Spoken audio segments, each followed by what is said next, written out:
Bago sa saksi, nasagip sa Pasay City ang Chinese national na ikinulong at sapilitan umanong pinagtrabaho bilang scammer ng mga kapwa niya Chino. Saksi, si John Consulta, exclusive. Pagdating sa 9th floor ng condominium na ito sa Pasay City, agad tinungo ng mga ahente ng NBI ang target na unit na anilay isang small-scale Pogo Hub.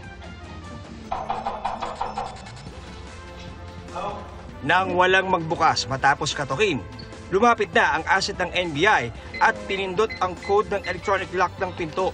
Nang mabuksan, nasagip ng NBI Criminal Intelligence Division sa loob ang isang Chinese na identitate umano ng mga Chinese ding Pogo supervisors. Sapilitan umano siyang pinagkatrabaho bilang stock scammer. Tumambad din sa mga ahente ang mga computer ng Pogo Hub na nakabukas pa. Nabisto ang iligal na operasyon matapos makapagsumbong si NBI ang isa sa dating naging biktima ng grupo. We were at the notion na yung lugar na yun, quarters. Nakita namin doon, merong operation na iba. May 300,000 pang utang itong babayaran niya yan sa panluloko ng ibang tao. Tsaka sila magiging free. Pwede na sila lumabas. And that is still a form of illegal detention. Tatlong Chinese national ang inaresto sa operasyon na aminadong Pogo operation nga ang kanilang ginagawa. Pero tinanggi ang pagmamaltrato sa mga nagrereklamong Chinese.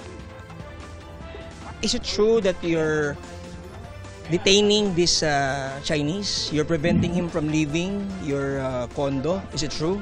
Yeah, Liu. Okay. Do you detain him? Do you detain this guy? Never hurt. No? Never. Okay. Did you hurt this guy? No, never.